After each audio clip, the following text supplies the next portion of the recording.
Over the course of the Portal and Half-Life timeline, there have been many iconic characters that have achieved almost impossible feats against those that sought to take them down. In these moments, the population around them would have normally heard of their ability to adapt and survive, but not everyone in this universe was lucky enough to have this support. Deep underground in Upper Michigan, one person found herself in an unfair situation and had to fight against the odds just to survive and escape her prison. In her fight for freedom, she encountered murderous artificial intelligence systems, the promise of cake, and deadly but complex test chambers to solve. Who was this person? How was she failed by Aperture Science? And most importantly, how does her story end? In this video, we explore the lore and story behind the rogue test subject, Chell, in Portal. Over the years, Aperture Science had become one of the most well-known science companies in the world. From shower curtains to turrets to, most impressively, artificial intelligence technology. The CEO of Aperture had grand ideas, and it was his scientist's job to make them a reality, no matter the cost. As Aperture entered the 1990s, the halls were filled with employees, each part of their own teams to develop something magnificent. One of these teams was the GLaDOS project, a team dedicated to creating an artificial intelligence system that could not only hold a human consciousness, but also accelerate programs in development and run the facility. Aperture was on the brink of greatness. On one of the company's annual Bring Your Daughter to Work days, a young girl, Chell, was brought in by her father to participate in the scheduled activities designed to teach them about science. As of now, it is unknown and is still rumored who her father was. A janitor, security guard, scientist, secret love child of the CEO? Regardless of her familial bond, Chell was different from the other children. For one of these activities, the children were asked to create a regular science project with a problem, hypothesis, procedure, solution, and conclusion. Most of the girls focused on how to derive power from vegetables, while there was one that developed a project around an erupting volcano. The potato appeared to be the most common vegetable to take power from, dubbed potato power, in which they connected metals to the potatoes to create a chemical reaction with the acids inside of the potato, which in turn generated enough energy to power small items, such as a clock. These projects went as well as expected. However, Chell's was different. In her list of ingredients, she listed that she had included a special ingredient from Dad's work, and as a result, this unknown special ingredient had a profound effect on her potato. As their experiments decayed over time, Chell's potato grew larger than a regular potato should. Interestingly enough, the formation of the roots of the potato appeared to look similar to the body of GLaDOS, a robot in design by Aperture. Chell and GLaDOS's fate would be closely intertwined in the future. From Chell's handwriting on her presentation, it can be assumed she was around 8 to 10 years old at this point. Not a lot is known about Chell in her early years. Even her surname was redacted on Aperture documentation. From this presentation, she had shown the ability to think differently to those around her, displayed a part of her stubborn nature, and went outside the rules to explore what was possible. These traits would help her in the future. As the years passed, Aperture continued to grow and offer payment to the new applicants that were willing to test their new technology in development. At this point, Aperture had focused on the development of the Aperture Science handheld portal device and required bright minds to complete test chambers of various difficulty using the portal gun. Chell was older at this point, and she applied to become a test subject. Aperture had become a little more selective in their procurement of test subjects since the death of their CEO, Cave Johnson, and they created an application process. To determine how well their subjects would fare in any situation, they tested them both physically and mentally, and with these, scored them accordingly and accepted or rejected them. When the examiners took back Chell's forms, they noticed that she had refused to answer one of the essay questions. Question 1A. Why should Aperture Science accept you as a research volunteer? And would anyone file a police report if you went missing? In the place of the answer, Chell instead wrote out a message in binary. After translation, this came out as, "The cake is a lie." Regardless of her ability to answer in binary, they placed her IQ level as average. Chell had just refused to show them how smart she truly was. For her physical assessment, they also noted that she was not the fastest or most athletic out of the other candidates. Aperture had found themselves in trouble many times over the years for the disappearance, death, mutilation, and mental anguish of their test subjects, so they incorporated a psychological test into their application procedure. After their examination of Chell, they determined that she was abnormally stubborn and was extremely tenacious. If determined, she would never give up on a task, no matter how daunting the challenge was. Although this would have appeared to have been a fantastic trait to have in a test subject, the scientists instead rejected her application due to her stubborn nature. This part in Aperture and Chell's history is a little muddled as she did become a test subject eventually, but it is currently unknown how this happened. While those in charge of the testing program continued to hire new subjects and constructed new chambers, the GLaDOS team had finally had a breakthrough in their project. The genetic lifeform and disk operating system did turn on and contain the human consciousness of Carolyn, but whenever she was activated, she attempted to lock down the facility and murder everyone inside. Eventually, the team devised a plan to curb her murderous tendencies. This came in the form of the development and construction of personality cores. When attached to GLaDOS, each core would adjust her personality. Through trial and error, the scientists finally believed they had discovered the perfect combination of personality cores to make her cooperate and help them complete projects. These cores were the Anger Core, Curiosity Core, Intelligence Core, and Morality Core. The first three cores were designed to mostly just nudge her personality, but the most important out of all of these was the Morality Core. Henry, one of the developers of this core, believed that it would act as a sort of conscience. However, his friend Doug Ratman had little faith in this plan as he believed you can always ignore your conscience. Upon activation with these new personality cores, GLaDOS was different. She was compliant and openly helped the Aperture scientists with their developments. As time passed, they began to trust her, and when she asked if she could perform an experiment as a scheduled activity on Aperture's upcoming Bring Your Cat to Work Day that required just a little neurotoxin, they agreed. As Bring Your Cat to Work Day arrived, the Aperture facility ran as normal. Chell was also in Aperture on this day, asleep in the relaxation vault. Then it was time for GLaDOS's experiment. Almost instantly after her activation, GLaDOS locked down the facility and deployed the neurotoxin she had been given. She had created an experiment that involved the deaths of the Aperture personnel and visitors, and as such, had found a loophole in the cores attached to her. In long-term relaxation, Chell slept as GLaDOS massacred the population and began a permanent testing cycle on those that had survived.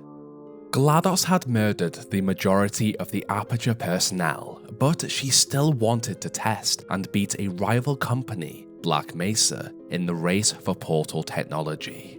To do this, she forced the surviving scientists to test a handheld portal device in the test chambers. As the weeks passed, these test subjects fell to not only the dangerous hazards within the chambers, but also GLaDOS's manipulative attempts to take them out when she no longer had use for them. Doug Ratman had been skeptical of GLaDOS and had survived the massacre by hiding in the maintenance areas of the facility. During these weeks, he evaded her attempts to lure him out, and he thought of a way to take her down and, in turn, acquire his freedom. To do this, he entered the file room and looked at the test subjects in the relaxation vault. As he looked through the files of the subjects, he came across Chell's. In this, he saw that she was very far down the testing list, and he understood why. She was described as tenacious and would never give up, ever. GLaDOS eventually would run out of scientists to test, and so he adjusted Chell's placing in the test subject list from 1,498 to number 1. Then he waited. Within test chamber 0, Chell woke up from her stasis pod and was welcomed back by what appeared to be an automated voice system. However, Chell was unaware that this was GLaDOS, and she was simply pretending not to be sentient. Chell was completely unaware of the chaos that had unfolded in Aperture, and now it was her turn to play her part.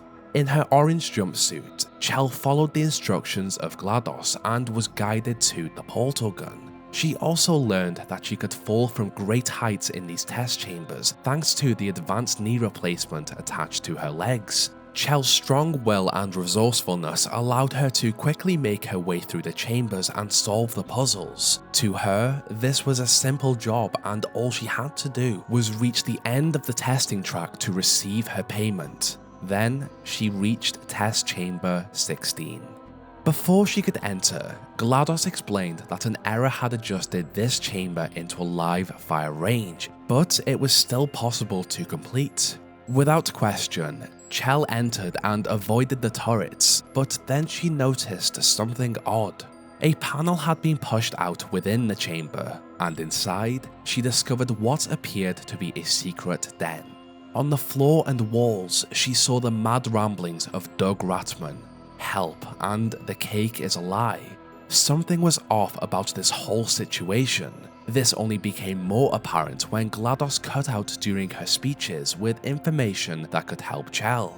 With her guard up, Chell continued through the testing cycle. In a later chamber, the robot even ordered her to destroy a companion cube that had helped her complete a puzzle, just to continue. Eventually, Chell arrived at test chamber 19, the final chamber in this testing track, and after she completed this puzzle, she stepped onto an unstationary scaffold. As the scaffold moved towards a picture of a cake, it turned a corner and revealed the fate GLaDOS had planned for her and the other subjects that had made it this far: an incinerator. Moving closer towards the flames, GLaDOS thanked Chell for her service and informed her that any Aperture product could survive up to 4,000 degrees Kelvin. In her stubborn nature, Chell refused this fate and portaled herself out of danger. This was not what GLaDOS had intended for this test subject, and as a result, she broke the illusion that she was a mere automated voice system and spoke to Chell directly. It was clear here that this robot had just attempted to murder her, and although GLaDOS attempted to convince Chell that this was just another test and to wait for the party escort bot for her reward of cake, Chell instead portaled herself into the maintenance areas and offices, out of view from GLaDOS's cameras. To escape this situation, Chell had to take down the robot that controlled this facility, and with this plan, she made her way to the central AI chamber. On this journey, Chell avoided GLaDOS's attempts to lure her out and the turrets she had strategically placed. Chell also ignored all attempts of communication. She was mad and did not want to give GLaDOS the satisfaction of any response. This silence unsettled the machine. Eventually, Chell arrived and met GLaDOS face to face. This robot had been responsible for the deaths of many. In this confrontation, GLaDOS dropped her morality core and claimed that she did not know what it was or what it did. Instinctively, Chell took the core and dropped it into an incinerator, and as a result, this allowed GLaDOS to release her neurotoxin without limitation. As stubborn as ever, Chell refused to die and took advantage of a rocket sentry GLaDOS had deployed.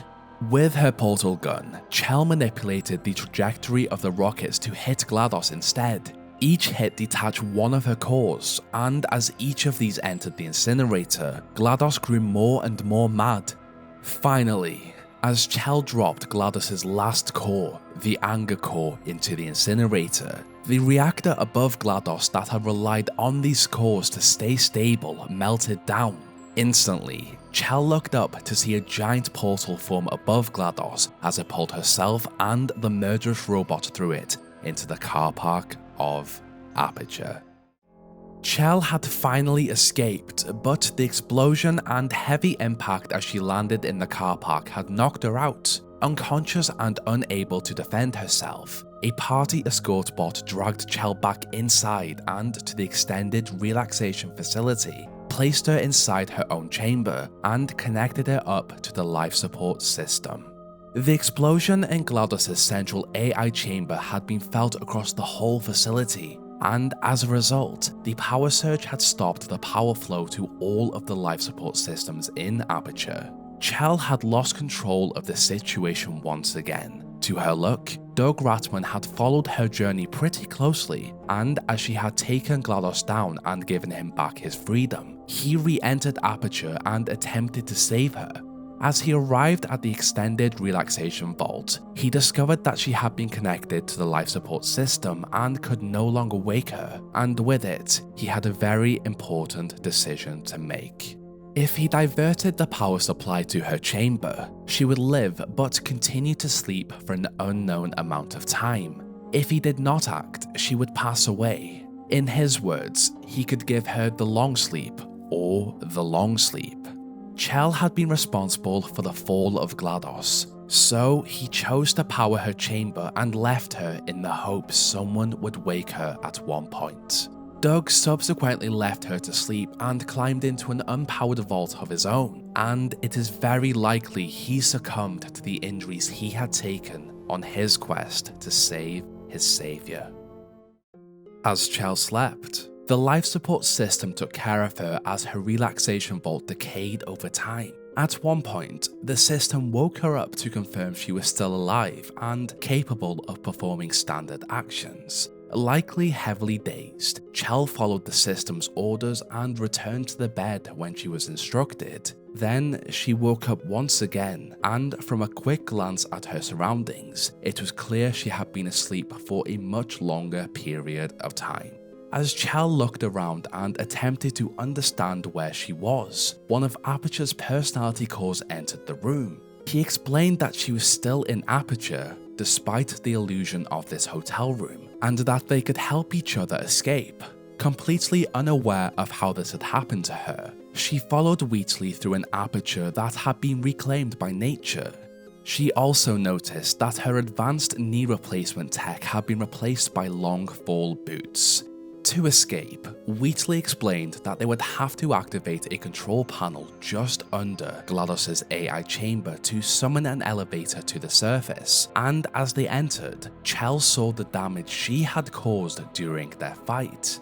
With escape in sight, they passed GLaDOS's remains and entered the control unit. Unfortunately, Wheatley accidentally activated many of these switches and as a result brought GLaDOS back online. GLaDOS instantly recognized Chell as the human that had murdered her. She was furious and as a result placed the rogue, tenacious test subject back into the testing track. Chell had found herself in exactly the same position she had been in when she had woken all of those years ago, but this time she had Wheatley. As Chell worked her way through GLaDOS's test chambers, Wheatley concocted a plan to free her. To do this, he cut the power of the chamber Chell was in and opened up a panel to freedom. GLaDOS of course attempted to lure her back into the chamber, and when Chell ignored her, the murderous AI instead attempted to smash Aperture equipment into her within the maintenance areas. To stop GLaDOS and escape Aperture, Wheatley first guided Chell to the turret manufacturing facility, and together, they adjusted the quality control process in which the system recognized only defective turrets as the standard. With GLaDOS's turrets out of use, the duo made their way to the neurotoxin generator. With her portal gun, Chell manipulated some of Aperture's lasers and severed the generator's connection to the rest of the facility. With all of her defenses down, Chell and Wheatley returned to face GLaDOS. In her chamber, the robot attempted to use her turrets and neurotoxin, but Chell had outsmarted her. This frustrated the AI and, in turn, corrupted her a little. Recognizing this, an Aperture system asked if Chell would like to activate a core transfer. Wheatley instantly agreed, as he believed that if they had full power of Aperture, he would be able to call the elevator to the world above. Chell had beaten GLaDOS once again, and although the murderous AI fought back, Chell hit the stalemate resolution button to activate the transfer. Through a painful process, Wheatley's core became the sole controller of Aperture, and with it, he called for the elevator. Escape was in sight yet again for Chell. She had fought so hard for this, but luck was not on her side. The longer Wheatley was connected to the central AI system, the more it affected him. He quickly became paranoid and angry. He wanted revenge on GLaDOS for all of the awful things she had done to the facility and the cores that had lived in it. This led him to transfer her core into a potato battery. In his mind, the perfect way to humiliate her. This anger quickly passed over to Chell. While Chell had followed his instructions to help them both escape, he accused her of working with GLaDOS. In his rage, he threw GLaDOS into Chell's elevator and smashed it into the ground. In the forgotten regions of Aperture, Chell woke up to see a bird fly away with GLaDOS. Once again determined to leave the Aperture facility, she got up and continued on. Throughout her journey in the depths of Aperture, Chell rescued GLaDOS, and together they bonded as GLaDOS explained the history of Aperture and what had happened to the facility. Eventually, with GLaDOS's help, the duo returned to the enrichment center, and after a failed murder attempt by Wheatley, Chell re-entered the central AI chamber to face him.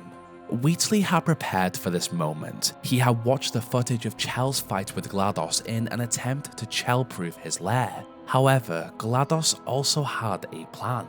Attach as many corrupted cores to Wheatley as they could to trigger another core transfer.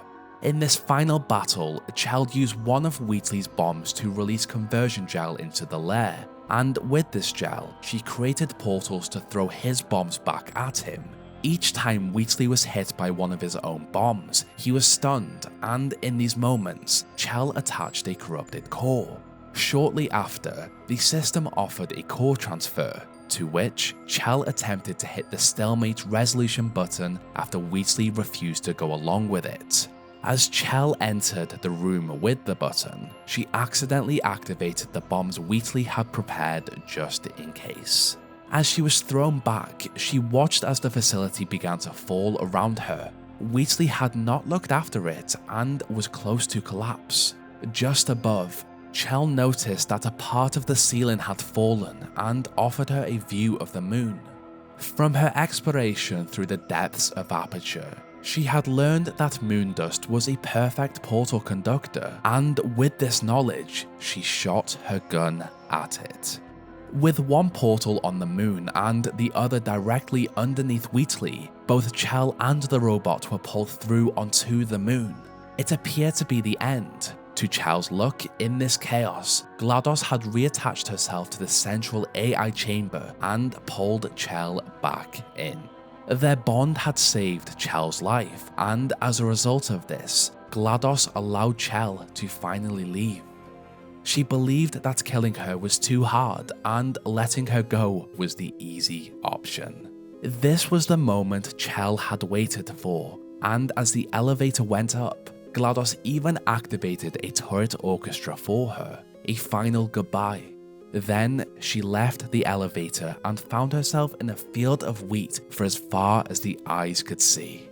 She was finally free, but this time she was not alone. GLaDOS also sent up the companion cube she believed she had incinerated years before. An unknown amount of time had passed since Chell had first entered the Aperture Science facility. The world had changed a lot in her absence. Many awful events had happened in the Aperture Science Enrichment Center since its construction, and as it still stands, similar atrocities will continue to occur. During Chell's time there, she was forged by GLaDOS and Wheatley into a resilient hero whose skills may come in useful in the outside world. As of now, only Chell knows who she truly is. Her true identity appears to be still shrouded in mystery. Her father worked at Aperture Science at one point, but who was he? And did he die in the massacre when GLaDOS took over the facility? Chell's surname was redacted on all of her documentation with Aperture, so it could be implied that this person had or still has some significance in this universe. Theory suggests she was the secret child of Aperture's CEO Cave Johnson and his assistant Carolyn. During GLaDOS's attempts to get a response from Chell, she stated that Chell had been abandoned by her birth parents and adopted by another family. However, GLaDOS often lied and manipulated her test subjects in order to get a reaction. Therefore, whatever this sadistic robot has ever stated cannot be trusted entirely. Interestingly enough, GLaDOS did claim at one point to have created a backup of Chell's brain. Although this could have been yet another lie, it could be possible that GLaDOS created a robotic version of Chell to continue testing as the real Chell entered the world above. Chell's future is ultimately unknown. The world had changed a lot during her time away, and perhaps her fight is not yet over. Considering that we do not know a lot of information about Chell, she is a fan favourite. When Valve began development on Portal 2, they began the design of the new character we would have played as, Mel. In the original ending of Portal 1, the screen went to black after Chell had escaped, and so it was inferred that eventually she recovered and went out into the Combine-controlled planet Earth. When playtesters were eventually shown Portal 2, they were disappointed that GLaDOS did not recognize them from the previous game. As a result, Valve decided to make Chell the protagonist once again and patch the original Portal's ending to include her getting dragged back into the facility by the party escort bot. Although Mel had been removed as the protagonist from Portal 2, Valve did have plans to incorporate her character as a protagonist in the co-op. Unfortunately, Valve struggled to create a mechanic that made sense as to why Chell or Mel would come back from death if they died during a puzzle. Therefore, the co-op was changed completely and the robots Atlas and Peabody were created with a lore-friendly reason for them being able to be reconstructed to continue testing. Mel is an interesting part of Portal 2's development, and I do plan on covering her at one point. In the meantime, there is an amazing fan game called Portal Stories Mel that is available on Steam right now. While it is not canon, it does fit perfectly into the Portal timeline. In October 2007, well before Portal 2's announcement and release, Gabe Newell was interviewed and questions came up about Chell. He explained at that point that Chell would be very important in the overall Half-Life and Portal universe, which could imply that she would have joined the Resistance and fought alongside them with her portal gun. However, as a result of Valve going in the direction to place Chell as the protagonist in Portal 2 and the subsequent silence from Valve regarding a future Half-Life or Portal game, the plan may have changed. Who knows whether we will ever get another Portal game. I love the ending we have from Portal 2. It feels like closure, something we have never been given from the Half-Life series. This is a video I have wanted to make for a while, but the information surrounding Chell is pretty limited. Not only that, but some of it is still pretty ambiguous, so the player kind of has to come up with their own interpretation. I have done my best to make sense of the character with the help of interviews from the developers, actions in the game, and putting point A to B. Chell is a great character, and it is a shame that it is likely we will never see her in a main game. Valve, please prove me wrong. I think my favourite fan theory about Chell is that she is the daughter of Cave and Carolyn. I do not believe it to be true, but I like that connection. I do not have a whole lot to say other than thank you for being here again. If you like this video, do the usual YouTubey things. Like, share, comment, dislike, any engagement is amazing. I have had an awful cold for the past few weeks, so the voiceover will not be the same quality as usual, so apologies if you notice something off this week. I'm short of breath and it hurts to talk. On a more positive note, I'd like to thank my Gold tier patrons and channel members: Jonas, Lewis, Queen Arby, Fluffy the Dragon, Chicken Guy 791, Ruben Mendoza, Mossfillet, Duke, Toadnut, Oren X, Azu, Karatana, AJ Mantalaya, Verona, Comfy, and BJ Games. Thank you guys so much. What did you think of this lore? Would you like to see Chell as the protagonist of a future Portal game, or would you like to see someone new? And what would you like me to cover next? This is where our story ends. Check back next week for a new one.